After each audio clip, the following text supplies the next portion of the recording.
നമ്മുടെ ജീവിതത്തിൽ പഠനം ഫലപ്പെടാൻ നമ്മുടെ കൂടെ ഉണ്ടാകേണ്ടത് മനസ്സമാധാനവും സന്തോഷവുമാണ്. സമാധാനത്തോടെയും സന്തോഷത്തോടെയും പഠിക്കുന്ന കാര്യങ്ങളാണ് ജീവിതത്തിൽ ഏറ്റവും കൂടുതൽ ഓർമ്മയിൽ നിൽക്കുക. അങ്ങനെ ഓർമ്മയിൽ നിൽക്കാൻ നിങ്ങൾക്ക് ഉപകാരപ്പെടുന്ന പ്രധാനപ്പെട്ട രണ്ട് കാര്യങ്ങൾ മാത്രം ഞാൻ പറയാം. ഒന്ന്, നമ്മുടെ ജീവിതത്തിൽ എപ്പോഴും നമുക്ക് സന്തോഷത്തോടെ ജീവിക്കാം എന്ന് വിശ്വസിക്കലാണ് പ്രധാനപ്പെട്ട ഒരു കാര്യം. ആദ്യം ചെയ്യേണ്ടത് നമ്മുടെ വിശ്വാസമാണ് എപ്പോഴും നമുക്ക് സന്തോഷം ഉണ്ടാക്കുന്നതും സങ്കടം ഉണ്ടാക്കുന്നതൊക്കെ. ഒരു ഉദാഹരണം, ഞാനൊരു ദിവസം ഒരാൾക്ക് ഒരു കവറിൽ 4500 രൂപ ഇട്ടിട്ട് അതിൻ്റെ കൂടെ ചെറിയൊരു കുറിപ്പ് എഴുതിയിട്ട് കൊടുത്തു. ആ കുറിപ്പിൽ ഞാൻ ഇങ്ങനെ എഴുതി, ഇതിൽ 5000 രൂപ ഞാൻ നിങ്ങൾക്ക് നൽകിയിട്ടുണ്ട്. ഈ 5000 രൂപ കൊണ്ട് നിങ്ങൾക്ക് ആവശ്യമുള്ള ഏത് വസ്തു വാങ്ങുകയോ ഭക്ഷണം കഴിക്കുകയോ അങ്ങനെ എന്തും ചെയ്യാം. ഈ 5000 രൂപ നിങ്ങൾക്കുള്ളതാണ് എന്ന് പറഞ്ഞിട്ട് ഈ 4500 രൂപയുള്ള കവറ് ഒരാൾക്ക് കൊടുത്താൽ അയാളുടെ മാനസികാവസ്ഥ എന്തായിരിക്കും? ഇപ്പം നിങ്ങൾക്കാണ് അങ്ങനെ കിട്ടിയതെങ്കിൽ നിങ്ങൾക്ക് അങ്ങനെ ഉണ്ടാകും. എന്തുണ്ടാകും? സന്തോഷം ഉണ്ടാവോ സങ്കടം ഉണ്ടാവോ? ഒന്ന് ആലോചിച്ചു. ആ എഴുത്ത് വായിച്ചിട്ട് നിങ്ങൾ ആ ക്യാഷ് എണ്ണി 4500 രൂപയാണുള്ളത്. ഇതിലുള്ള എഴുത്തെന്താ? ഈ 5000 രൂപ നിങ്ങൾക്കുള്ളതാണ്. അങ്ങനെ ഉണ്ടാവും? എന്താ അപ്പോഴത്തെ ഫീലിംഗ്?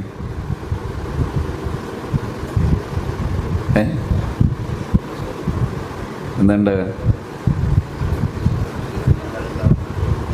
ഈ 500 എവിടെ പോയി എന്നുള്ളതല്ലേ ചിന്തിക്കുക. എന്താ സംഭവിച്ചത്?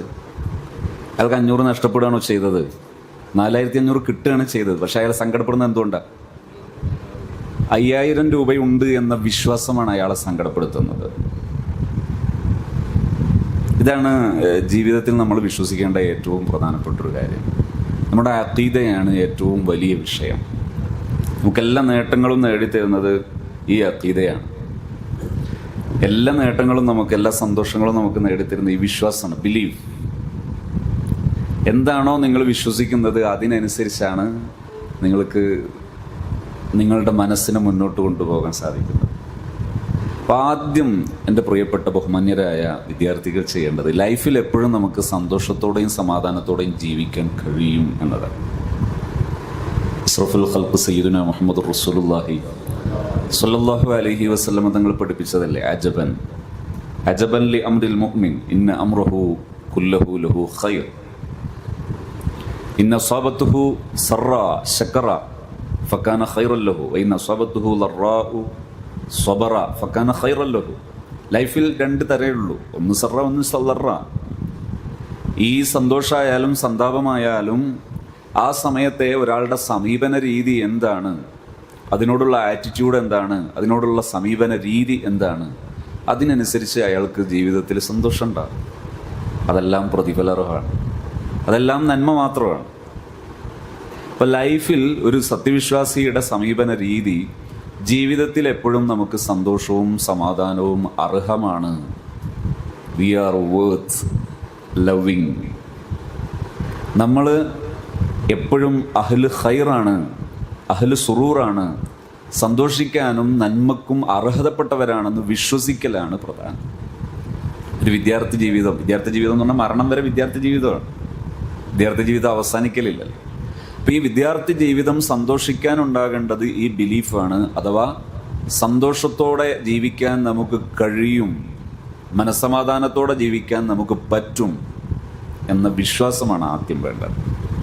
പരിശുദ്ധ ഖുർആൻ അഷ്റഫുൽ ഖൽഖ് സ്വല്ലല്ലാഹു അലൈഹി വസല്ലം തങ്ങൾക്ക് ജീവിതത്തെക്കുറിച്ചുള്ള കോൺസെപ്റ്റ് ബിൽഡ് ചെയ്യുന്ന സമയത്ത് പറഞ്ഞു, കാഴ്ചപ്പാട് രൂപപ്പെടുത്തുന്ന സമയത്ത് പറഞ്ഞു, ഫ ഇന്ന മഅൽ ഉസ്രി യുസ്റൻ, ഇന്ന മഅൽ ഉസ്രി യുസ്റാ. ഈ ആയത്തിൻ്റെ തഫ്സീറുകളിൽ കാണാം, നബി സല്ലല്ലാഹു അലൈഹി വസല്ലം തങ്ങൾ സ്വഹാബത്തിനോട് വന്ന് പറഞ്ഞു, ഭയങ്കര ആഹ്ലാദത്തോടെ പറഞ്ഞു, ഈ ഉമ്മത്തിന് 2 ഖൈറുണ്ട്, 2 യുസ്റുണ്ട്, ഒരു ഉസ്റേ ഉള്ളൂ. ഡിഫിക്കൽട്ട് അതൊന്നേ ഉള്ളൂ, യുസർ ഈസി, അത് രണ്ടുണ്ട് ഈ ഉമ്മത്തിന് എന്ന് നബി തങ്ങൾ സന്തോഷത്തോടെ പറഞ്ഞു. ഈ ആയത്തിൻ്റെ ഈ 2 ആയത്തിൻ്റെ തഫ്സീർ ഒന്ന് വായിച്ചാൽ കാണാം, റാസിയിലൊക്കെ കാണാം. അതാണ് ശരിക്കും ജീവിതം. ഈ ജീവിതത്തെക്കുറിച്ചൊരു കാഴ്ചപ്പാട് സെറ്റ് ചെയ്ത് കഴിഞ്ഞാൽ അവിടുന്ന് അങ്ങോട്ട് പിന്നെ നിങ്ങൾക്ക് എളുപ്പമാണ്. പഠനത്തെക്കുറിച്ചും നാം മനസ്സിലാക്കേണ്ടത്, പഠനമാണ് ഏറ്റവും ആസ്വദിച്ച് ചെയ്യാവുന്ന ഗെയിം. ഏറ്റവും ആസ്വദിച്ച് ചെയ്യാവുന്ന ഗെയിം അത് പഠനമാണ്. പഠനത്തിൻ്റെ ഹൈഅത്ത്, ഉസ്ലൂബ്, ഈ ഉസ്ലൂബിൽ എവിടെയെങ്കിലും നമുക്ക് പരുക്കുകളുണ്ടെങ്കിൽ അത് തിരുത്തി എപ്പോഴും മുന്നോട്ട് പോകണം. അതിനാദ്യം രൂപപ്പെടേണ്ടത് ഈ ഒരു കാഴ്ചപ്പാടാണ്. എന്താ കാഴ്ചപ്പാട്? ജീവിതത്തിൽ എനി ടൈം, ഏത് സമയത്തും ഏത് സമയം വേണമെങ്കിലും നമുക്ക് സന്തോഷത്തോടെ ജീവിക്കാം എന്ന് മാത്രമല്ല, വിശ്വാസം കൂടുന്നതിനനുസരിച്ച് സന്തോഷവും സമാധാനവും കൂടുകയാണ് ചെയ്യുക. വിശ്വാസം കൂടുന്നതിനനുസരിച്ച് കൂടുകയാണ് ചെയ്യുക.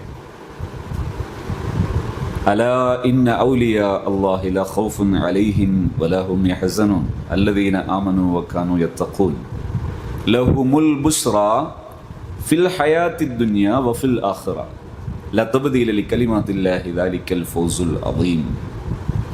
ഇവിടെ അള്ളാഹുവിൻ്റെ ഔലിയാക്കൾ അവരെക്കുറിച്ച് പറഞ്ഞപ്പോൾ അവരെ സവിശേഷത പറയാണ്. തഖ്വക്കുള്ള ആൾക്കാർക്കുള്ള സവിശേഷതയാണ് ലഹും അൽ ബുഷ്റ. ഇസ്മു തഫ്ലീൽ ആണല്ലോ ബുഷ്റ, അല്ലേ? ഇസ്മു തഫ്ലീൽ തനീസിൻ്റെ ലഫ്ള് കൂടി കൊണ്ടുവരുമ്പോൾ മഅന കൂടും എന്നല്ലേ, അല്ലേ? അങ്ങനെയല്ല ഖായിദ. അപ്പം ബിഷാറത്ത് അതിൻ്റെ സിയാദത്തിൻ്റെ അഖ്സ ഗായത്തിലാണ്. ലഹുമുൽ ബുഷ്റ, സന്തോഷമാണ്. എവിടെ? ഫിൽ ഹയാത്തി ദുനിയ ആദ്യം പറഞ്ഞു, വഫിൽ ആഖിറ, പരലോകത്ത്. ഇനി അങ്ങനെ ആകാൻ ചെയ്യേണ്ടത് എന്താണ്? ലാ തബ്ദീല ലികലിമാത്തില്ല, അള്ളാഹുവിൻ്റെ തീരുമാനങ്ങൾ അത് വളരെ ബെറ്ററാണ്. ലാ തബ്ദീല ലികലിമാത്തില്ല, അള്ളാഹുവിൻ്റെ തീരുമാനം ബെറ്ററാണ്. അതിൻ്റെ തബ്ദീൽ ആവശ്യമില്ല, റെഡിയാണ്, കറക്റ്റാണ്. ചിലയിടത്ത് ആരോഗ്യം, ചിലയിടത്ത് രോഗം. രണ്ടായാലും സത്യവിശ്വാസിക്ക് നഷ്ടം ഉണ്ടാവോ? ഇല്ല. ചിലയിടത്ത് പ്രശസ്തി, ചിലയിടത്ത് മറ്റുള്ളവരുടെ അപരാധങ്ങൾ, നഷ്ടം ഉണ്ടാവോ? ഇല്ല. ചിലയിടത്ത് നമുക്ക് അധികാരവും എല്ലാം ഉണ്ട്, ചിലയിടത്ത് നമ്മൾ മറ്റുള്ളവരാൽ ഭരിക്കപ്പെടുകയോ അല്ലെങ്കിൽ ആക്രമിക്കപ്പെടുകയോ ചെയ്യുന്നു. നഷ്ടമുണ്ടോ? ഇല്ല, നഷ്ടമുണ്ടാവും. കാരണം പ്രതിഫലം ഉണ്ടാവും. ഇത് തീർന്നു പോകുന്ന ലോകമാണ്. ഇവിടെ നമുക്ക് എന്താണോ അനുഭവിക്കുന്നത് അതൊന്നും നഷ്ടമല്ല. വിശ്വാസമാണ് നമ്മെ നയിക്കുന്നത്. അപ്പോൾ ഒരു വിദ്യാർത്ഥിയെ സംബന്ധിച്ചിടത്തോളം, ഒരു വിദ്യാർത്ഥിയുടെ ജീവിതത്തിൽ ആദ്യം അവലൻ രൂപപ്പെടേണ്ടത് നമുക്ക് ജീവിതത്തിൽ എപ്പോഴും സന്തോഷത്തോടെ ജീവിക്കാം. ഈ വിശ്വാസമാണ് രൂപപ്പെടേണ്ടത്.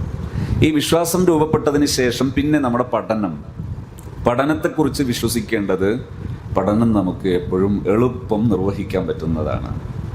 പഠനം ആഹ്ലാദത്തോടെയും സന്തോഷത്തോടെയും ചെയ്യാൻ കഴിയുന്ന പ്രോസസ്സാണ്. അത് നമ്മുടെ അവകാശവുമാണ്, നമ്മുടെ റൈറ്റാണ്. ഹഖ്ഉൻ ലനാ, നമ്മുടെ അവകാശമാണ്. മനസ്സമാധാനത്തോടെ സന്തോഷത്തോടെ നമുക്കാവശ്യമായ ഉന്നതങ്ങൾ നേടിയെടുക്കുക എന്നുള്ളത് നമ്മുടെ അവകാശമാണ്. ഇത് വിശ്വസിച്ചതിന് ശേഷമാണ് പഠനത്തിന് വേണ്ടിയുള്ള നമ്മുടെ ശ്രമങ്ങൾ, തശ്മീർ, നമ്മുടെ ശ്രമങ്ങൾ നടക്കുന്നതെങ്കിൽ അവിടെ പിന്നെ അങ്ങോട്ട് എളുപ്പമാണ്. ആ ജുഹുദ് ഒരിക്കലും നമുക്ക് ലാഹിയായി പോവുകയില്ല, നഷ്ടപ്പെട്ടു പോവില്ല. ആ അധ്വാനം, ആ എഫേർട്ട് എവിടെയും നമുക്ക് നഷ്ടപ്പെടില്ല. നമുക്കെപ്പോഴും അതിങ്ങനെ റീപ്രൊഡക്റ്റീവായി, ഇങ്ങനെ ഉറവ പൊട്ടി ഒഴുകുന്നത് പോലെ വീണ്ടും വീണ്ടും വീണ്ടും പ്രത്യുൽപാദനപരമായി വളർന്നുകൊണ്ടിരിക്കും. ഒരു വിദ്യാർത്ഥിക്ക് ഉണ്ടാകേണ്ടത് ഈ ഒരു കാഴ്ചപ്പാടാണ്. ഈ കാഴ്ചപ്പാടുണ്ടായാൽ പഠന രീതിയിലെ ഏറ്റവും സവിശേഷമായ പ്രത്യേകത നമ്മുടെ ക്യാപിറ്റൽ ടൈമാണ്. നമ്മുടെ മൂലധനം ടൈമാണ്, സമയമാണ്. ഈ സമയത്തെ എങ്ങനെ ഉപയോഗിക്കുന്നു എന്നതാണ് പ്രധാനം. സമയം എങ്ങനെ യൂസ് ചെയ്യുന്നു? സമയം യൂസ് ചെയ്യണമെങ്കിൽ എന്തു വേണം? ആദ്യം കണക്ക് വേണം. കണക്ക്. സമയത്തിന് എപ്പോഴും സമയത്തെ വിഭജിച്ച് ശീലിക്കണം. അള്ളാഹു 7 ദിവസത്തെ ഈ പ്രപഞ്ചം സൃഷ്ടിക്കാൻ വേണ്ടി തീരുമാനിച്ചപ്പോൾ 7 ദിവസത്തിനും കണക്ക് വെച്ചു. ഒരു ദിവസം ഫ്രീ ടൈം ആക്കി വെച്ചു.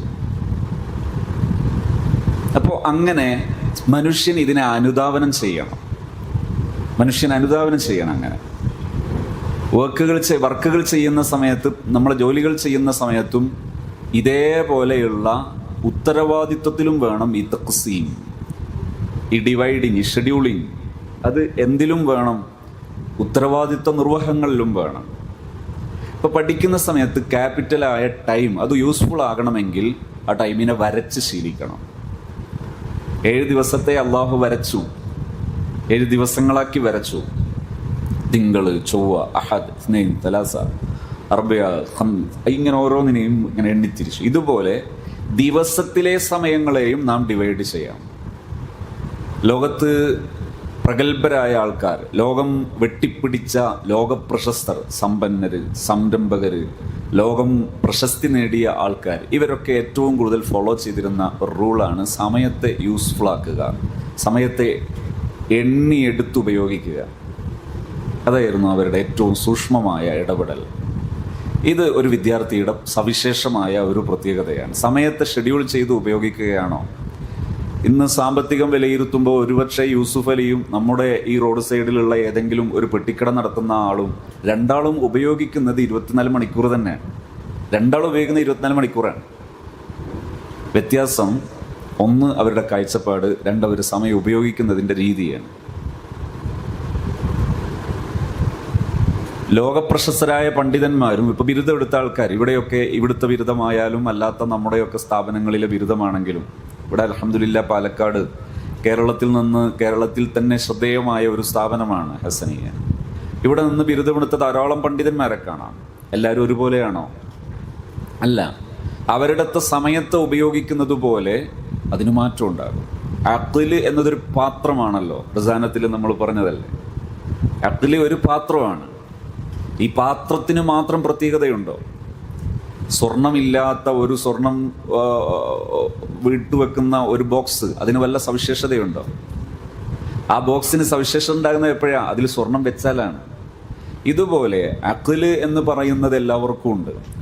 അഖ്ലിൻ്റെതായ ലുഗത്തുണ്ട്. ഓഡിറ്ററി, കിനസ്തെറ്റിക്, വിഷ്വൽ, ഇങ്ങനെ ലുഗത്തുണ്ട്. ഈ ലുഗത്തിനനുസരിച്ച് അഖ്ലിനെ ഉപയോഗിക്കുമ്പോഴാണ് പഠിക്കുന്ന സമയത്ത് നമുക്കത് ശ്രദ്ധിക്കാം. ഇപ്പം ചിലർക്ക് പഠിക്കുന്ന സമയം ഉറക്കെ വായിച്ചാൽ പെട്ടെന്ന് ഗ്രാഹ്യമാകും. നടന്ന് ഉറക്കെ വായിച്ചാൽ ചിലർക്ക് പെട്ടെന്ന് അത് ഗ്രാഹ്യമാകും. ഈണത്തിൽ വായിച്ചാൽ, വഅദ് പറയുന്ന ശൈലിയിൽ അല്ലെങ്കിൽ പാട്ട് പാടുന്ന ശൈലിയിൽ ബൈത്താക്കിയിട്ടൊക്കെ ഒരു പഠിച്ചാൽ പെട്ടെന്ന് ഇണങ്ങുന്നവരുണ്ടാകും. കിനസ്തെറ്റിക് ആയിരിക്കാം അവർ.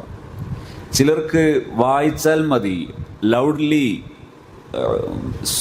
സൗത്തൻ ചെയ്താൽ മതി, വായിച്ചാൽ മതിയാകും, ഓഡിറ്ററി ആയിരിക്കും അവർ. മറ്റു ചിലർ ആ പേജ് നന്നായി ഇങ്ങനെ നോക്കി ആ പേജിനെ അങ്ങനെ തന്നെ മനസ്സിൽ പകർത്തി വെച്ചു. ആ ഇബാറത്തിൻ്റെ ആ ഒരു സൂറത്ത്, അതിൻ്റെ വിഷ്വൽ, അത് മനസ്സിലേക്ക് പകർത്തിയതിന് ശേഷം അത് മനസ്സിൽ കണ്ടത് വായിക്കുന്നു. വിഷ്വലായിരിക്കാം അവർ. ഇങ്ങനെ വിഷ്വൽ, ഓഡിറ്ററി, കിനസ്തെറ്റിക്, ഈ ലുഗത്ത് ഫഹ്മിന് ഉണ്ട്. വ്യത്യസ്തമായ 3 ലുഗത്ത് ഫഹ്മിൻ്റെതാണ്, സവിശേഷതയാണ്. ഈ സവിശേഷത അനുസരിച്ച് പഠനത്തെ നമുക്ക് എന്ത് ചെയ്യാം? ഓരോരുത്തർക്ക് എന്താണോ മുഴുവൻ പ്രൈമറി, അവരുടെ പ്രിഫേർഡ് ആയത് എന്താണോ അത് അവർക്ക് ഫോളോ ചെയ്യാം, അത് അവർക്ക് പിന്തുടരാം. അത് പിന്തുടരുന്നതനുസരിച്ച് വൻ മാറ്റം കാണാം, പഠിക്കുന്ന സ്പീഡാകുന്നത് കാണാം. പിന്നെ ഒന്ന്, പഠിക്കുന്ന സമയത്ത് എപ്പോഴും സ്കിൽ ലെവലിലേക്ക് പഠനത്തെ കൊണ്ടുവരുന്നത്, മലക്ക ലെവലിലേക്ക് പഠനത്തെ കൊണ്ടുവരുന്നത് വളരെയേറെ ഫാസ്റ്റായിട്ട് പഠിക്കാം. നമ്മൾ കിതാബുകൾ നഹ്വ് പഠിക്കുമ്പോൾ, അതുപോലെ സർഫ് പഠിക്കുമ്പോൾ, അതിനുശേഷമുള്ള തഫ്സീറോ ഹദീസോ ഫിഖ്ഹോ ഉസൂലുൽ ഹദീസോ തുടങ്ങിയ ഈ വിജ്ഞാന ശാഖകൾ ഏത് പഠിക്കുമ്പോഴും അതിൻ്റെ ഓരോ ലെവലുകൾ തിരിച്ച് ആ ലെവൽ അച്ചീവ് ചെയ്യുക, ലെവൽ തഹ്സീലാക്കുക എന്ന രീതിയിൽ പഠിക്കാൻ ശ്രമിച്ചാൽ പഠനം ഫാസ്റ്റ് ആകുന്നത് കാണാം. ഒരു വിദ്യാർത്ഥിയുടെ സവിശേഷമായ മറ്റൊരു ടൂളാണ് സുആൽ. ഇന്ത്യയിൽ വലിയ അറിയപ്പെട്ട സംരംഭകരെയും അറിയപ്പെട്ട വ്യക്തിത്വങ്ങളെയും പരിചയപ്പെടുത്തുന്ന, ഇന്ത്യയിലെ പ്രശസ്ത സംവിധാനങ്ങളെ പരിചയപ്പെടുത്തിയ ഒരു പുസ്തകം ഉണ്ടായിരുന്നു. നിങ്ങൾക്കൊക്കെ ഒഴിവ് കിട്ടുമ്പോൾ ഒരു പക്ഷെ വായിക്കാം. ഒരു മുംബൈ സ്വദേശിയായ രശ്മി ബെൻസാൽ എന്ന ഒരു രചയിതാവ് രചിച്ച അതിൻ്റെ മലയാളം കറണ്ട് ബുക്സൊക്കെ പ്രസിദ്ധീകരിച്ചത് കാണാം. വേറിട്ട വഴികളിലൂടെ പാതയിലൂടെ വിജയം നേടിയവർ, വാക്കുകളിൽ എന്തെങ്കിലും ചെറിയ വ്യത്യാസം ഉണ്ടെങ്കിലായി ആ പുസ്തകത്തിൽ സൂപ്പർ 30 ട്യൂഷൻ എന്ന പേരിൽ JEE പോലെയുള്ള IIT എൻട്രൻസുകൾക്ക് വേണ്ടിയുള്ള എക്സാമുകളിൽ ഉന്നതമായ സ്ഥാനം ഒരേ സെന്ററിൽ നിന്ന് 33 പേര് വരെ ഒരേ സമയം എൻട്രൻസ് നേടുക എന്ന് പറയുന്ന അത്ഭുതകരമായ നേട്ടം കൈവരിച്ചതിനെ കുറിച്ച് വിലയിരുത്തുമ്പോൾ അവിടെ അവരുപയോഗിച്ച പ്രധാന ടെക്നിക്ക് കാണാം. അതിലെ ഒരു ടെക്നിക്ക് എന്താ അറിയോ? ക്വസ്റ്റ്യൻ മേക്കിംഗ്, ചോദ്യം ഉണ്ടാക്കുക, ചോദ്യങ്ങൾ രൂപപ്പെടുത്തുക മാക്സിമം. ഇപ്പോൾ ഒരു കിതാബ് പഠിക്കുമ്പോൾ ആ കിതാബിൽ മാക്സിമം ചോദ്യം ഉണ്ടാക്കി നോക്കും, നിങ്ങൾക്ക് പിന്നെ ആ കിതാബ് മുഴുവൻ ഗ്രാഹ്യമായിരിക്കും. ഒരു ടെക്നിക്കാണ്, പഠിക്കുമ്പോൾ ഉപയോഗിക്കാവുന്ന ടെക്നിക്കാണ്. ഇതിലെല്ലാറ്റിലും ഉപരി ഒരു മതപരമായ അറിവ് നേടുന്ന ഒരു വിദ്യാർത്ഥിയുടെ ഏതൊരറിവും നേടുന്ന ഒരു വിദ്യാർത്ഥിയുടെ സവിശേഷമായ കഴിവ്, മികവ് എപ്പോഴാണെന്നറിയോ?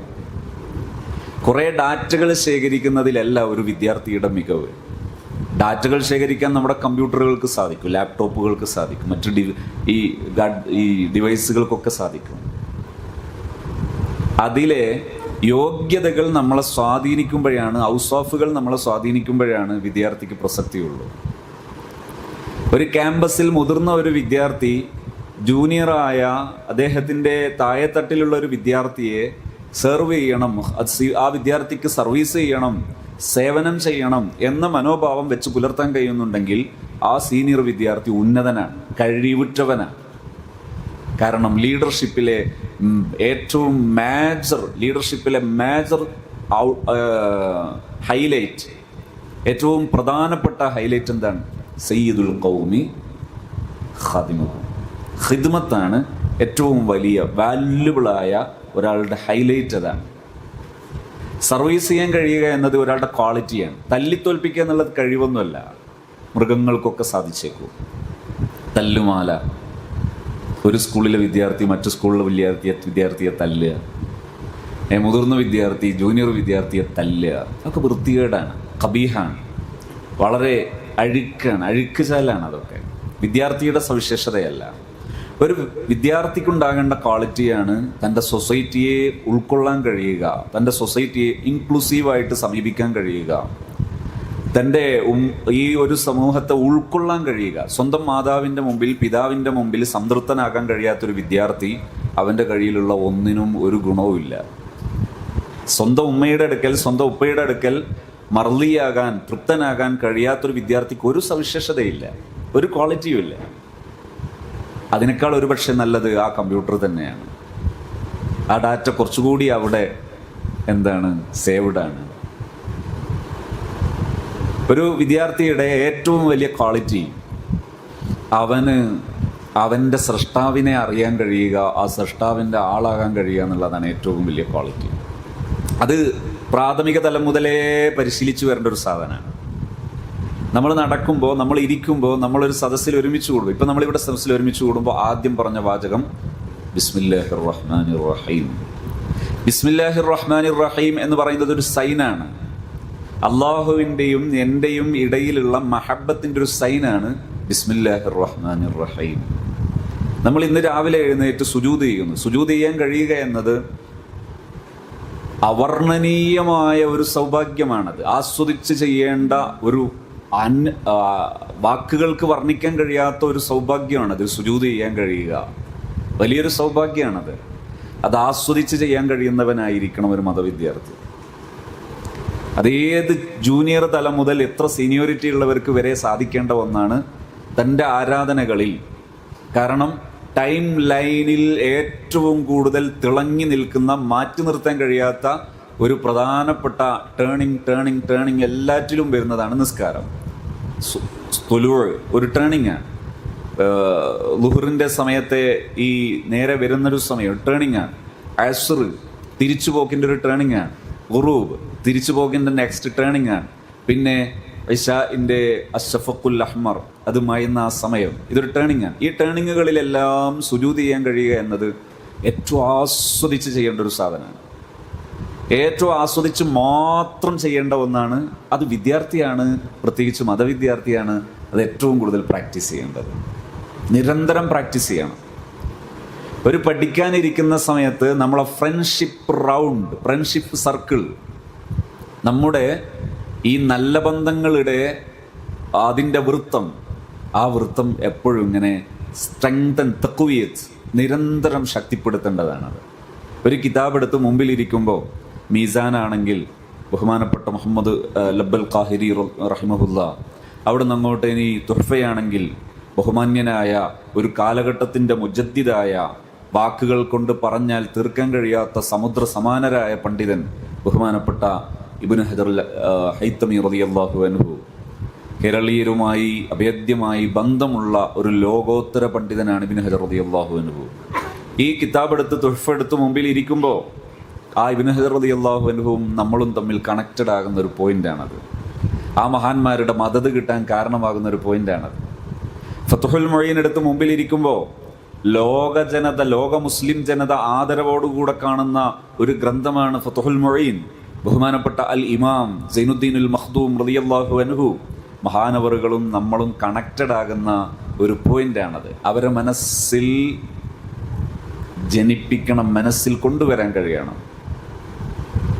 ഒരു വിദ്യാർത്ഥി അവൻ്റെ ഒരു കിതാബ് എടുക്കുന്ന സമയത്ത് ഒരു വൈബ്, ഈ വൈബ് അവൻ്റെ മുഴുവൻ സെല്ലുകളിലും അടിച്ച് കയറണം. ഒരു ഫത്ഹുൽ മുഈൻ കയ്യിലെടുക്കുമ്പോൾ ഫത്ഹുൽ മുഈൻ നിസാര ഗ്രന്ഥമല്ല. യമന് പോലെയുള്ള പ്രദേശങ്ങളിലെയൊക്കെ ശാഫഈ പണ്ഡിതന്മാർ മിൻഹാജിൻ്റെ മുഴുവൻ ശുറൂഹും പഠിച്ചതിന് ശേഷം ആ പഠിച്ചതിലെ മുഅ്തമദും അല്ലാത്തതും വേർതിരിക്കാനും ആ പഠിച്ചതിനെ എല്ലാറ്റിനെയും കൂടി ഫിൽട്ടർ ചെയ്യാനും ഉപയോഗിക്കുന്നത് കൂടിയാണ് ഫത്ഹുൽ മുഈൻ എന്ന കിതാബ്. ശാഫഈ ഫിഖ്ഹിലെ സഞ്ചാര പദങ്ങൾ, അതായത് ഇമാം ഷാഫഈ റളിയല്ലാഹുവിൻ്റെ ശിഷ്യന്മാരുടെ ഗ്രന്ഥരചനകൾ വന്നു. അതിൽ ഗസാലി ഇമാമിൻ്റെ വസീത്തും ബസീത്തും വജീസും, അതിനുശേഷം അത് മിൻഹാജിലേക്ക് വരുന്നു. മിൻഹാജിൻ്റെ ശുറൂഹാണ് പിന്നെ ശാഫഈ ഫിഖ്ഹിൻ്റെ സഞ്ചാരം. അത്ഭുതമാണത്. പഠിച്ചാൽ നമ്മൾ കോരിത്തരിക്കും ഫിഖ്ഹിൻ്റെ സഞ്ചാരം. ഇതെല്ലാം കൂടി ആറ്റിക്കുറുക്കിയ ഒരു അനുഗ്രഹീത രചനയാണ് ഫത്ഹുൽ മുഈൻ. കിതാബുൻ ശഅ്നുഹു അജബു, അല്ലേ? അജബാണത്. ഇങ്ങനെ ഓരോന്നും. അതേസമയത്ത് നിങ്ങളൊന്ന് ആലോചിച്ച് നോക്കുക, ഒരു അക്കാദമിക് പഠനത്തിൽ ഒരു കെമിസ്ട്രിയുടെ പുസ്തകം എടുത്ത് നെഞ്ചോട് ചേർത്തുന്നൊരു മനുഷ്യന് ഈ പുസ്തകത്തിൻ്റെ രചയിതാവ് അയാളുടെ ജീവിതത്തിൽ ചേർത്ത് പിടിക്കാൻ പറ്റുമോ? പലപ്പോഴും കഴിയില്ല. അതേസമയം നമുക്ക് സൈനുദ്ദീൻ മഖ്ദൂം റളിയല്ലാഹു അൻഹുവിൻ്റെ ഒരു കിതാബ് എടുത്ത് നെഞ്ചോട് ചേർക്കുമ്പോൾ സൈനുദ്ദീൻ മഖ്ദൂം റളിയല്ലാഹു അൻഹു എന്ന മഹാന്റെ ജീവിതം നമുക്ക് നെഞ്ചോട് ചേർക്കാം. അതേസമയത്ത് അക്കാദമിക് അങ്ങനെയാണോ? അല്ല. ഇൽമ് എന്ന് പറയുന്നത് ഈ മുസ്ലിം അഇമ്മത്ത്, ഇസ്ലാമിക ലോകത്തെ പണ്ഡിതന്മാരുടേതാണ്. അവരുടെ ചലനം ആണ് ഇൽമ്. മറ്റതൊക്കെ ഇൽമ് എന്നൊന്നും പറയാൻ കഴിയില്ല. നേടണം, നമ്മളെല്ലാ അറിവും പഠിക്കണം, ഉപയോഗിക്കണം. അതേസമയത്ത് ഞാൻ പറയുന്നത്, ഒരു മതവിദ്യാർത്ഥി അവൻ്റെ ഒരു ഗ്രന്ഥം, അതേതാണെങ്കിലും, നഹ്വാണെങ്കിലും സർഫാണെങ്കിലും മന്തിഖാണെങ്കിലും മആനിയാണെങ്കിലും, അത് രചിച്ച ആ മഹാന്മാർ നമുക്ക് മഖ്ബൂലാണ്. അവരുടെ സേവനം നമുക്ക് മാതൃകയാണ്. ആ സേവനം നമ്മെ പഠിപ്പിക്കുന്നുണ്ട്. മീസാൻ എന്ന രചന നിങ്ങളൊന്ന് ആലോചിച്ച് നോക്കി, എത്ര നൂറ്റാണ്ട് മുമ്പെയാണ് അത് രചിച്ചത്. പക്ഷെ ഇന്നും അത് സ്വീകാര്യമല്ലേ? അതേസമയം നിങ്ങൾ ഒരു 50 കൊല്ലം മുമ്പുള്ള ഒരു മലയാള മനോരമ പത്രം എടുത്ത് വായിച്ചു നോക്ക്, നിങ്ങൾക്ക് ഇന്ന് ദഹിക്കുമോ? എത്രമാത്രം അകലുണ്ട്. അതേസമയം ഒരു മീസാനും ഈ കാലഘട്ടവും തമ്മിൽ എത്രമാത്രം അടുത്ത് കിടക്കുന്നു. ഡിസ്റ്റൻസ് അവിടെ എത്രമാത്രം ഖരീബാണ്, എത്രമാത്രം ആ തഖാറുബ് എത്രമാത്രം ഉണ്ടെന്ന് മനസ്സിലാക്കി നോക്ക്. ഒരു കറാമത്താണ് ഈ രചനകൾ. അതുകൊണ്ട് തന്നെ ഒരു മതവിദ്യാർത്ഥി എന്ന് പറയുന്നത് അവൻ്റെ ജീവിതത്തിലെ 24 hours, എനി ടൈം, കുല്ലു വഖ്തിൻ, മുഴുവനും അനുഗ്രഹീതമാണ്. എല്ലാം ഇൻസ്പേർഡ് ആകുന്നതാണ്. അവനെങ്ങനെ ധരിപ്പിച്ച് നിർത്താൻ മതിയായതാണ്. കാരണം അവൻ്റെ ഈ സമർപ്പണം, അത് ഈ ചര്യ, നബിതങ്ങളുടെ ദീനിൻ്റെ ഈ പവിത്രമായ ചര്യ നിലനിർത്താനുള്ള ഒരു ശ്രമമല്ലേ? മൻ തമസ്സക സുന്നത്തി ഇൻദ ഫസാദി ഉമ്മത്തി ഫലഹു അജ്റു മിഅത്തി ഷഹീദ്. ഇത് നാവ് കൊണ്ടായിപ്പോയാൽ നഷ്ടമാണ്. നമ്മുടെ ഖൽബിൻ്റെ ഉള്ളിൽ നാം രാവിലെ എഴുന്നേറ്റ് സുബ്ഹിക്ക് വേണ്ടി ആ എഴുന്നേൽക്കുന്ന സമയത്ത് അൽഹംദുലില്ല പറയുമ്പോൾ ആ അൽഹംദുലില്ലയുടെ വോയിസ് മോഡുലേഷൻ അത് നമ്മെ ഈ അടുത്ത ഒരു ഇൽമിൻ്റെ ദിവസത്തിലേക്ക് ഞാൻ വീണ്ടും ജനിച്ചു എന്ന് തോന്നിക്കുന്ന ആ വോയിസ് മോഡുലേഷൻ വരണം. അൽഹംദുലില്ല, അൽഹംദുലില്ല. അങ്ങനെ പറയാൻ പറ്റണം. അങ്ങനെ പറയാൻ പറ്റുമ്പോഴാണ് ഒരു വിദ്യാർത്ഥി ശരിക്കും വിദ്യാർത്ഥിയാകുന്നത്. ഒരു കിതാബ് എടുക്കാൻ വേണ്ടി ഒരു ക്ലാസ്സിന് പോയി വേണ്ടി ഇരിക്കുമ്പോൾ മൂഡ് ഓഫോടെ ചടഞ്ഞു പോയി ഇരിക്കുക എന്ന് പറയുന്നത് നഷ്ടമാണ്. പകരം ഒരു ക്ലാസ്സിൽ പോകുന്ന സമയത്ത് നമ്മുടെ ഓരോ സെല്ലിലും ഇത് തെരിച്ച് കയറണം. ഒരുപാട് ഇമാമിയങ്ങൾ, ആ ഫ്രണ്ട്ഷിപ്പിൻ്റെ സർക്കിൾ നമ്മളൊന്ന് ആലോചിച്ച് നോക്കും. അമ്പിയാക്കൾ, ഔലിയാക്കൾ, ആ മഹാന്മാരുടെ സർക്കിളിലേക്കാണ് നമ്മളെ ചെന്ന് ചേർക്കുന്നത്. ഇൽമിൻ്റെ അഹ്ലുകാരൻ മറ്റുള്ളവരെ പോലെയാണോ? അല്ല. നമ്മെ എന്ത് ചെയ്യുന്നുണ്ട്? നമ്മുടെ ഓരോ നിമിഷവും നമ്മങ്ങനെ ചേർത്ത് കൊണ്ടുപോകുന്നത് ആദം നബി അലൈഹിസ്സലാം മുതലുള്ള അമ്പിയാക്കൾ. കാരണം ഇപ്പം എനിക്ക് പറയാം, ഞാൻ ഈ തലപ്പാവ് ധരിക്കുമ്പോൾ ഈ തലപ്പാവിൻ്റെ സനത് എൻ്റെ ഉസ്താദ് ബഹുമാനപ്പെട്ട സുൽത്താനുൽ ഉലമ അള്ളാഹു മഹാനവറുകൾക്ക് നല്ല ആഫിയത്തും ഹിമ്മത്തും എല്ലാ സന്തോഷമുള്ള ആയുസ് നൽകി നമ്മളെ അനുഗ്രഹിക്കുമാറാകട്ടെ. ആ മദത് നമുക്ക് ജീവിതത്തിൽ എല്ലായിടത്തും അള്ളാഹു നൽകി അനുഗ്രഹിക്കുമാറാകട്ടെ. ആ ഉസ്താദ് മുതൽ ഞാൻ 41ാമത്തെ ഉസ്താദിനെ എണ്ണിയാൽ സയ്യിദുന അഷ്റഫുൽ ഖൽഖ് സയ്യിദുന മുഹമ്മദുർ റസൂലുള്ളാഹി സ്വല്ലല്ലാഹു അലൈഹി വസല്ലമ തങ്ങളെ എണ്ണാൻ പറ്റും. നബി തങ്ങളാരാ? എല്ലാ അമ്പിയാക്കളുടെയും സയ്യിദുൽ അംബിയാ വൽ മുർസലീൻ. അപ്പൊ ഈ കണ്ണി ചേരുന്നത് എവിടെയാ? ഫ്രണ്ട് സർക്കിൾ ചേരുന്നത് എത്ര വലുതാ! ഹ്യൂമൻ ഹിസ്റ്ററി, മനുഷ്യ ചരിത്രത്തോളം വലിയ ഒരു ഫ്രണ്ട്ഷിപ്പ് സർക്കിളാണ് ഇവിടെ രൂപപ്പെടുന്നത്. അതേസമയം താടി വരച്ച് തലമുടി വികൃതിയാക്കി പാൻറ്റും അരമുറിയും പാൻറ് ധരിച്ച് ഇങ്ങനെ നടക്കുന്ന പുതിയ ഫാഷൻ, ഈ ഫാഷന്റെ ജന്മം എപ്പോണ്ടായതാണ്? ആ ഫാഷന്റെ പിതാവിന്റെ ആയുസ് എത്ര? അതിൻ്റെ അപ്പുറം ഒരാളുണ്ടോ? നത്തിങ്, ശൂന്യം. ആ ജന്മം കൊള്ളുന്നത് എവിടെ നിന്നാ? അയാൾ ഒരു സിനിമയിൽ അഭിനയിച്ചു എന്ന പേരിൽ. സിനിമയിൽ അഭിനയിച്ചിട്ട് എന്ത് സമ്മാനിച്ചു? പവിത്രമായ മനസ്സുള്ള വിദ്യാർത്ഥികളെ തമ്മിൽ തല്ലിച്ചു. ഇതാണ് അവൻ ചെയ്തത്. ഈ പാരമ്പര്യം എവിടെ ചെന്ന് മുട്ടും? അബൂജഹലിൽ ചെന്ന് മുട്ടുന്നത് കാണാം, കാറൂനിൽ മുട്ടുന്നത് കാണാം, ചിലപ്പോഴൊക്കെ ഹാമാനിൽ മുട്ടുന്നത് കാണാം, മറ്റു ചിലപ്പോഴൊക്കെ ഫിർഔനിൽ മുട്ടുന്നത് കാണാം, മറ്റു ചിലപ്പോൾ. വളരെ ചെറിയ സർക്കിൾ, ബാഡ് സർക്കിൾ, അക്ബർ. ഈ ഫ്രണ്ട്ഷിപ്പിന് വല്ല അർത്ഥമുണ്ടോ? അവിടെ ചങ്ക് എന്ന് പ്രയോഗിക്കുന്നുണ്ടെങ്കിൽ ആ പദം പോലും നീചമാണ്. ഇവിടെ ഒരു മുഅ്മിൻ എന്ന അഡ്രസ്, ആ ഉഖുവത്ത്, സൂപ്പർ, അഹ്സൻ. വാക്കുകൾ അപ്രസക്തം. അത്രമേൽ പവിത്രമാണ് നമ്മളെ ഫ്രണ്ട്ഷിപ്പ് സർക്കിൾ. നമ്മളെ ഫ്രണ്ട്ഷിപ്പ് സർക്കിൾ അത്രയും വലുതാണ്. മാഷാ അല്ലാഹ്, അള്ളാഹു സ്വീകരിക്കുമാറാകട്ടെ. ആഖിറത്തിലെത്തിയാലും അള്ളാഹു സുബ്ഹാനഹു വ തആല ഇൽമിൻ്റെ അഹ്ലുകാരെ മാറ്റി നിർത്തുന്നു. എല്ലാവരും പോകുമ്പോൾ നിക്ക് പോകണ്ട. എന്തേ? നിങ്ങളെ സ്പെഷ്യലായിട്ട് ആദരിക്കണം. നിങ്ങളെ പിന്നാലെ കൂടി ഒരാളെ പോലും വെറുതെ വിടാൻ പാടില്ല. അവരെ പോലും കൊണ്ടുപോകണം സ്വർഗത്തിലേക്ക് എന്ന് പറയാൻ പറ്റുന്ന ഒരു സൗഭാഗ്യവാന്മാർ. അതിനുവേണ്ടി ഇവിടെ എന്ത് ത്യാഗം ചെയ്താൽ എന്താ? അവിടെ വേണ്ടി ഇവിടെ കുറച്ചു കാലം ഫ്രണ്ട്ഷിപ്പൊക്കെ, ഇവിടുത്തെ ഈ വൃത്തികെട്ട ഫ്രണ്ട്ഷിപ്പ് ഒന്ന് നഷ്ടപ്പെട്ടാൽ എന്താ?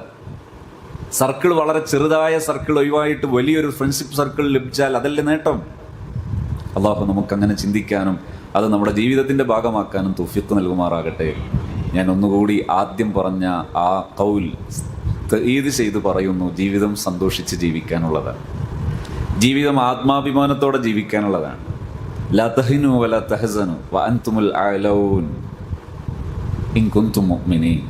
ഈമാൻ കഴിയുന്നുണ്ടെങ്കിൽ നിങ്ങളാണ് ഏറ്റവും ഉന്നതർ, നമ്മളാണ് ഉന്നതർ. അല്ലാഹു തൗഫീഖ് നൽകുമാറാകട്ടെ. ഒരിക്കലും ലാ തഹിനു വലാ തഹ്സനു, ടെൻഷൻ അടിച്ച് ഒരു വിശ്വാസി ജീവിക്കരുതേ. അള്ളാഹുവിൻ്റെ നമ്മളോടുള്ള ഒരു അഭ്യർത്ഥനയാണ്, മാർഗനിർദ്ദേശമാണ്. വിദ്യാർത്ഥി ജീവിതം അനുഗ്രഹീതമാണ്, സന്തോഷകരമാണ്. നിങ്ങൾക്ക് എന്തെങ്കിലും വിഷയത്തിൽ ഇടപെടാനോ അഭിപ്രായം പറയാനോ ഒക്കെ ഉണ്ടെങ്കിൽ ഞാൻ നിങ്ങളെ സന്തോഷപൂർവ്വം സ്വീകരിക്കുകയാണ്. നിങ്ങളുടെ കൂടെ കുറച്ച് സമയം ചെലവഴിക്കാൻ അവസരം കിട്ടിയതിൽ ഏറെ ഞാൻ അള്ളാഹുവിനെ സ്തുതിക്കുന്നു.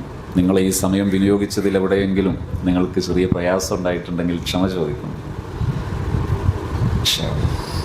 ആർക്കും എന്തെങ്കിലും സംസാരിക്കണം?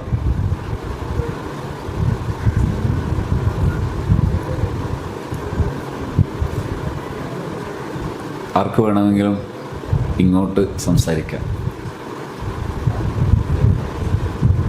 ഏതായാലും ഹസനിയയിലെ ക്യാമ്പസിൽ ഇത്രയും ഇൽമിൻ്റെ അഹ്ലുകാർ ഒന്നിച്ചിരുന്നു എന്നത് ഒരു വലിയ സൗഭാഗ്യം. ഇവിടെ നിങ്ങളെ കൂടെ കുറച്ച് സമയം ഇരിക്കാൻ കഴിയുക എന്നത് ഞാൻ അതിൽ ചാരിതാർത്ഥ്യമുണ്ട്. അതേസമയം നിങ്ങളെ ഉപദേശിച്ചു എന്നൊന്നും കരുതരുത്, അതിന് ഞാൻ അഹലല്ല. മറ്റു പദങ്ങളൊക്കെ മറ്റുള്ളവരുടേതാണ്, അതിൻ്റെ അർഹരൊക്കെ അത് പറയുന്നവർ മാത്രമാണ്. അർഹത അള്ളാഹുവിൻ്റെ അടുക്കൽ കബൂലായാലാണ് അർഹത എന്ന് പറയുന്നത്. അതുകൊണ്ട് എപ്പോഴും ഇൽമിനെ സ്നേഹിക്കുന്നു, ഇൽമിൻ്റെ അഹ്ലുകാരെ സ്നേഹിക്കുന്നു, ശ്രമിക്കുന്നു. ഇൽമ് വേണം, അതുണ്ടാകണം എന്ന് ആഗ്രഹിക്കുന്നതിന് ശ്രമിക്കുന്നു. അതാണ് നമ്മുടെ യോഗ്യത. നന്മയുള്ള മോമിൻ എന്ന് പറയുന്നത് മൻ സറത്തുഹു ഹസനത്തുഹു വസാഅത്തുഹു സയ്യിഅത്തുഹു ഫഹുവ മുഅ്മിൻ. നല്ലത് ചെയ്യുമ്പോൾ സന്തോഷം തോന്നണം. അൽഹംദുലില്ലാഹ് ഇൽമിൻ്റെ സദസ്സിലിരിക്കാൻ കഴിഞ്ഞു, അൽഹംദുലില്ലാഹ്. വസാഅത്തുഹു സയ്യിഅത്തുഹു, വല്ലപ്പോഴും വല്ല മിസ്റ്റേക്കും പറ്റുമ്പോൾ ഇരുന്ന് സംസാരിച്ചപ്പോൾ വേണ്ട അത്ര ഗുണമില്ലാത്തൊരു സംസാരം സംസാരിച്ചു പോയി. സയ്യിഅത്തുഹു സാഅത്തുഹു, അതവന് പ്രയാസം ഉണ്ടാക്കണം. ഫഹുവ മുഅ്മിൻ. അൽ മുഅ്മിനു ഇദാ അഹ്സന ഇസ്തബ്ശറ വഇദാ അസാഅ ഇസ്തഗ്ഫറ. സത്യവിശ്വാസി എന്ന് പറയുന്നത് നല്ലത് ചെയ്യുമ്പോൾ അൽഹംദുലില്ലാഹ് ഹാപ്പി ആയിരിക്കണം. വല്ലപ്പോഴും മിസ്റ്റേക്കുകൾ പറ്റിയാൽ ഇസ്തഗ്ഫറ അസ്തഗ്ഫിറുല്ലാഹൽ അദീം യതൂബു ഇലല്ലാഹ് ഫഹുവ മുഅ്മിൻ. എന്തേ പറയുന്ന ആർക്കും സംസാരിക്കട്ടെ, നിങ്ങൾ അഭിപ്രായങ്ങളൊക്കെ പറയാം, തിരുത്താനുണ്ടേ അതും പറയും. അർഹത ഇല്ലേ? ഇതുണ്ടോ മൈക്ക് വേറെ ഒന്ന് കൊടുക്കാൻ പറ്റും? ഇതിൽ പറയാം. എനിക്കും കേൾക്കാം, സാഹസനും കേൾക്കാം. ടൈം മാനേജ്മെൻറ്റ് ചെയ്യണമെന്ന് പറഞ്ഞിട്ടുണ്ട്. അതിൽ ഏറ്റവും കൂടുതലായിട്ട് വരുന്ന പ്രശ്നമാണ് ഡിസ്ട്രാക്ഷൻ എന്നുള്ളത്. നമുക്ക് ഡിസ്ട്രാക്റ്റഡ് ആയിട്ട് പോകുന്നത്. അപ്പോൾ അതിനെന്തെങ്കിലും ഭൗതികമാണെന്നുണ്ടെങ്കിലും ആ ഭൗതികത്തിലാണ് കൂടുതൽ ഡിസ്ട്രാക്ഷൻ ഉണ്ടാവാറുള്ളത്. അപ്പോൾ അതിനെന്തെങ്കിലും മെത്തേഡുകളുണ്ട്? അതായത് ഇപ്പോൾ നമ്മൾ സുബഹിക്ക് ശേഷം ഇപ്പോൾ ഇവിടെ ക്ലാസ് തുടങ്ങി 7 മണിക്കാണ് ക്ലാസ് തുടങ്ങുക. അപ്പോൾ അതിൻ്റെ ഇടയിൽ കുറച്ച് സമയമുണ്ട്. ആ സമയം ഞാനിപ്പോൾ എന്തിനെങ്കിലുമായിട്ട് പ്രിപ്പയർ ചെയ്യാൻ ഒരുങ്ങുന്നുണ്ടെങ്കിൽ ഒരുപാട് ഡിസ്ട്രാക്ഷൻസുകളുണ്ട്. അതായത് നമുക്ക് ഇപ്പോൾ ഒരു 10-20 മിനിറ്റ് ഒരു കാര്യത്തിന് ചിലവഴിച്ച് കഴിഞ്ഞാൽ ചിലപ്പോൾ ഒരു 5 മിനിറ്റ് ബാക്കിയുള്ള സമയം മടിയായിട്ട് തോന്നുന്നു. നമുക്ക് ആ വിഷയത്തിനുള്ള താല്പര്യക്കുറവുണ്ടല്ല, പക്ഷേ എന്തോ ഒന്ന് വിശ്രമിക്കണം എന്ന് തോന്നുക. അതിനെന്തേലും അതായത് നമ്മളൊരു മണിക്കൂർ സമയം ഉപയോഗിക്കുമ്പോൾ കുറച്ച് സമയം ഉപയോഗിച്ചു ഒരു 1/4 മണിക്കൂർ 20 മിനിറ്റ് ആകുമ്പോഴേക്ക് നമ്മൾ എന്ത് ചെയ്തു? ടൈം ഡൈവേർട്ടഡ് ആയി പോകുന്നു, തക്കല്ലുബായി പോകുന്നു. എന്താണ് അതിൻ്റെ പരിഹാരം? സമയം എപ്പോഴും ഡിവൈഡ് ചെയ്ത് മാത്രം ഉപയോഗിക്കും. ഒരു മണിക്കൂർ ഉണ്ടെങ്കിൽ ഒരു 20 മിനിറ്റ് ആകുമ്പോഴേക്ക് ഒരു മുറുക്ക് വെള്ളം കുടിക്കാം. ബ്രെയിൻ ജിമ്മാണ്, ഏറ്റവും നല്ല ബ്രെയിൻ ജിമ്മാണ് വാട്ടർ, വെള്ളം കുടിക്കുന്നത്. ഡ്രിങ്കിങ് എന്നത് ഷുർബ്, കുറേ അല്ല കേട്ടോ, ഒരു മുറുക്ക് വെള്ളം കുടിക്കുന്നത് ബ്രെയിൻ ജിമ്മാണ്. അത് നല്ലതാണ്. അല്ലെങ്കിൽ ഒരു 10-20 മിനിറ്റ് ആകുമ്പോൾ എഴുന്നേറ്റ് 1 മിനിറ്റ് നടക്കുക, 60 സെക്കൻഡ് നടക്കുക, നല്ലതാണ്. മറ്റൊന്നാണ് സ്ട്രെച്ച് ചെയ്യുക. സ്ട്രെച്ച് ചെയ്യുക എന്ന് പറഞ്ഞാൽ കൈയും കാലും ഒന്ന് വലിച്ച് നീട്ടി ഒരു എത്ര സെക്കൻഡാണോ ലോങ് ബ്രീത്തിങ്ങോട് കൂടെ ഹോൾഡ് ചെയ്യാവുന്നത് അത്ര സമയം ഹോൾഡ് ചെയ്യുക. ഇത്തരം സംഗതികൾ ചെയ്യുമ്പോൾ ഡിസ്ട്രാക്ഷൻ കുറയും, മവാനിയ കുറയും. ആ മവാനിയകളിൽ നിന്ന് നമുക്ക് സേഫ് ആകാൻ പറ്റും ഇങ്ങനെ ശ്രദ്ധിക്കേണ്ടത്. 1 മണിക്കൂർ സമയം ഉപയോഗിക്കുമ്പോൾ ഫസ്റ്റിലിരിക്കുക. ഈ 1 മണിക്കൂർ ഞാൻ എന്തിനൊക്കെ ഉപയോഗിക്കുന്നു, എത്ര സമയം എന്തിനുപയോഗിക്കുന്നു? 1 മണിക്കൂർ എനിക്ക് ഇന്ന സബ്ജക്റ്റ് വായിക്കാനുണ്ട്. ആ വായിക്കുകയാണെങ്കിൽ എത്ര സമയം വായിക്കുന്നു? 1 മണിക്കൂറും വായിക്കുകയാണോ? അല്ല. 1 മണിക്കൂർ ഒന്നിച്ച് ഒരേ സംഗതിയിൽ ഉപയോഗിക്കണമെന്നില്ല, ഡിവൈഡ് ചെയ്യുക. ഇനി ഒരേ സംഗതിയിൽ 1 മണിക്കൂറൊക്കെ ഉപയോഗിക്കുന്നുണ്ടെങ്കിൽ ഇടയ്ക്ക് എന്ത് കൊണ്ടുവരിക? ബ്രെയിൻ ജിം കൊണ്ടുവരിക, ബ്രേക്ക് കൊണ്ടുവരിക. ഓക്കെ, സിമ്പിൾ ടെക്നിക്കാണ്. വല്ലപ്പോഴും മൂഡ് ഓഫ് വരുന്നുണ്ടെങ്കിൽ ഒരു 11 മറ, ഒരു 11 വട്ടം എന്ത് ചെയ്യുക? ലോങ് ആയിട്ട് ബ്രീത്ത് ഇൻ ബ്രീത്ത് ഔട്ട്, നല്ല ആശ്വാസം കിട്ടും. Long breath in breath out, നല്ല ആശ്വാസം കിട്ടും. ഓക്കെ, പഠനത്തിൽ ഇങ്ങനെ ശ്രദ്ധിച്ചാൽ നന്നായിട്ട് ഫലപ്പെടും. ടൈം ഡിവൈഡ് ചെയ്യുക എന്നുള്ളതിൽ സൂക്ഷിക്കേണ്ട ഒരു സംഗതി കൂടിയാണ്. ഇടവേളകളിൽ ബ്രെയിൻ ജിം ഉപയോഗിക്കുക, സ്ട്രെച്ച് ഉപയോഗിക്കുക, ബ്രീത്തിങ് ടെക്നിക്ക് ഉപയോഗിക്കുക. ബ്രീത്തിങ് ടെക്നിക്ക് എന്നൊക്കെ പറയുന്നത് പ്രൂവ്ഡാണ്, സയൻറ്റിഫിക്കലി പ്രൂവ്ഡാണ്. ബ്രീത്തിങ് എന്നത് പറയാൻ സിമ്പിളാണ്, സയൻറ്റിഫിക്കലി പ്രൂവ്ഡാണ്. എന്ന് പറഞ്ഞാൽ ലോങ് ആയിട്ട് ബ്രീത്ത് ചെയ്യുന്ന സമയത്ത് ബ്ലഡ് സർക്കുലേഷൻ ബ്രെയിനിലേക്ക് കൂടി വൃത്തിയിൽ വരാൻ അത് ഉപകാരപ്പെടും. ബ്രെയിൻ എപ്പോഴും ബ്രെയിനിൻ്റെ സ്വഭാവം എന്താ? നിങ്ങൾക്ക് ചിന്തകൾ, തോട്ട് പ്രോസസ് തഫക്കുർ. ഈ തഫക്കുർ യുസർ ആകണമെങ്കിൽ എന്തു വേണം? ബ്രെയിൻ നനഞ്ഞു കിടക്കണം, ഹൈഡ്രേറ്റഡ് ആയി കിടക്കണം. അങ്ങനെ ഹൈഡ്രേറ്റഡ് ആയി കിടക്കുന്ന സമയത്ത് സർക്കുലേഷൻ, തോട്ട് സർക്കുലേഷൻ സിമ്പിളായിരിക്കും. അത് നിങ്ങൾ കുറച്ച് സമയം നല്ല അഗാധമായ വിഷയങ്ങൾ വായിക്കുമ്പോൾ പെട്ടെന്ന് ഡ്രൈ ആകും, ഡീഹൈഡ്രേറ്റഡ് ആകും ബ്രെയിൻ. അപ്പോൾ ഇങ്ങനെ ഉറക്കു തൂക്കുകയോ മൂഡ് ഓഫ് ആകുകയോ ചെയ്യും. കാരണം തോട്ട് പ്രോസസ്സ് എന്ത് ചെയ്തു? സ്ലോ ആയി, ഒഴ്സറായി. തോട്ട് പ്രോസസ്സ് ഒഴ്സറാകുമ്പോൾ അപ്പോൾ പ്രയാസം വരും. അപ്പോൾ എന്ത് വേണം? നിങ്ങൾ നന്നായിട്ട് ബ്രീത്ത് ചെയ്യുന്ന സമയത്ത് വീണ്ടും ഹൈഡ്രേറ്റഡ് ആകാൻ അത് സഹായിക്കും. അപ്പോൾ തോട്ട് സർക്കുലേഷൻ, ചിന്തയുടെ തഫക്കുറിൻ്റെ പോക്ക് വരവ്, ഇന്തിഖാലാത്ത്, അത് എളുപ്പമാകും. അപ്പോൾ നല്ല സുഖം ഉണ്ടാകും. ഞാൻ വെറുതെ പറഞ്ഞല്ല, സയൻറ്റിഫിക് ആണെന്ന് പറഞ്ഞത്. ഏതായാലും നിങ്ങൾ എന്നെ ഇത്രയും സമയം ഇങ്ങനെ ക്ഷമയോടെ ഈ ചൂടിലിരുന്നത്, ഒന്നിച്ചിരിക്കുമ്പോൾ ചൂട് വളരെ കൂടുതലാണെന്ന് എനിക്കറിയാം. അപ്പോൾ നിങ്ങളിങ്ങനെ ക്ഷമയോടെ ഇരുന്നത് നിങ്ങളുടെ ഒരു വല്ലാത്തൊരു നിങ്ങളൊരു നന്മയാണ്. ആ നന്മയെ ഞാൻ നന്ദിപൂർവ്വം അനുസ്മരിക്കുന്നു. അല്ലാഹു കബൂൽ ചെയ്യുമാറാകട്ടെ.